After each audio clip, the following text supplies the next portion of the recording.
ရွက်စိတ်မင်းသားလေးတခါတော့ကဘရင်ကြီးတစ်ပါးဟာစစ်ပွဲရှုံးနေပြီးတက်ပြက်ခါတပားတဲ့ထွက်ပြေးလာရကတောနက်ကြီးတဲ့ရှိဂူကြီးတစ်လုံးထဲမှာခိုးအောင်နေခဲ့ရတယ်ဘရင်ကြီးဟာပါလာတဲ့အစားအစာတွေကိုထုတ်စားတဲ့အခါတိုင်းပဲ့ကျသွားတဲ့အစားအစာအပိုင်းစားလေးတွေကိုပရွက်စိတ်လေးတစ်ကောင်ကလာစားပြီးအစာပယ်လေးတစ်ခုကိုတည်ပိုးကပြန်သွားလိမ့်ရှိတယ်ဟေ့ပရွက်စိတ်လေးမင်းဟာတော်တော်လောဘကြီးတဲ့ကောင်မလားကွာဟေးစားပြီးတဲ့ပြင်အပြန်မှာပါတည်သွားရသေးတယ်လောဘကြီးတာမဟုတ်ပါဘူးရှင်မင်းကြီးရဲ့မကြခင်မိုးကြတော့မယ်လေမိုးဥရုရောက်ရင်အစာထွက်ရှာလို့မရတော့ဘူးဗျဒါကြောင့်မိုးရွန်းအစာအတွက်တည်သွားရတာပါဗျာ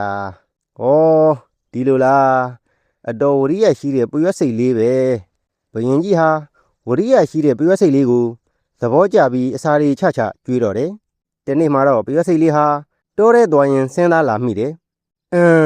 ဘရင်ကြီးကငါ့ကိုအစာတွေနေတိုင်းကျွေးတယ်ငါ့ဘောသူကျေးဇူးကကြီးမားလှပါတယ်ငါသူ့ကိုကျေးဇူးပြန်ဆက်ချင်လိုက်တာဒါပေမဲ့ဘလို့ကျေးဇူးပြန်ဆက်ရမှမသိဘူးဘရင်ကြီးဟာတိုက်ပွဲမှာဒဏ်ရာတွေရလာလို့ပြန်မနှွမ်းလျက်ပြီးသူ့ရဲ့လေးညှို့ကိုတော့မတင်နိုင်လောက်အားနေနေရှာတယ်ဒီလိုအားရင်ကုန်ခန်းပြီးမကြမ်းဖြစ်နေလို့လဲတောင်ကြီးမှာပိတ်ဆို့ထားတဲ့သူ့ရဲ့ရန်သူတွေကိုဖောက်မထွက်နိုင်ရှာဘူး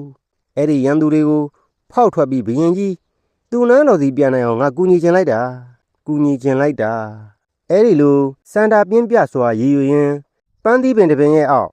ပရွက်စိတ်လေးရောက်လာချိန်မှာပဲထူးဆန်းစွာသိနေတဲ့ရောင်စုံပန်းသီးတွေကအနီရဲပန်းသီးတစ်လုံးမြေပြင်ပေါ်ပြုတ်ကျလာတော့တယ်ပရွက်စိတ်လေးလည်းအဲ့ဒီပန်းသီးကိုစာနဲ့စားလိုက်ရာချက်ချင်းပဲနုပြချောမောတဲ့လူမင်းသားလေးဖြစ်သွားတော့တယ်ဟာငါလူမင်းသားလေးဖြစ်သွားပြီပရွက်စိတ်မင်းသားလေးဟာဘရင်ကြီးစီပြေးသွားကအကျိုးကြောင့်ဝမ်းသာအားရပြောပြလိုက်တော့တယ်အခုဆိုကျွန်တော်ဘရင်ကြီးကိုကျေးဇူးတုံ့ပြန်နိုင်ပြီဗျပရွက်စိတ်မင်းသားလေးဟာဘရင်ကြီးရဲ့လေးနဲ့မြားတို့ကိုယူဆောင်သွားကဘရင်ကြီးရဲ့ရန်သူတွေသည်ပြည့်လွှတ်ဖြိုခွင်းလိုက်တော့တယ်ဘရင်ကြီးလည်းပရွက်စိတ်မင်းသားလေးကိုကျေးဇူးတင်သဘောကျပြီးရွှေနန်းတော်စီခေါ်သွားကသူ့ရဲ့သမီးတော်မင်းသမီးလေးနဲ့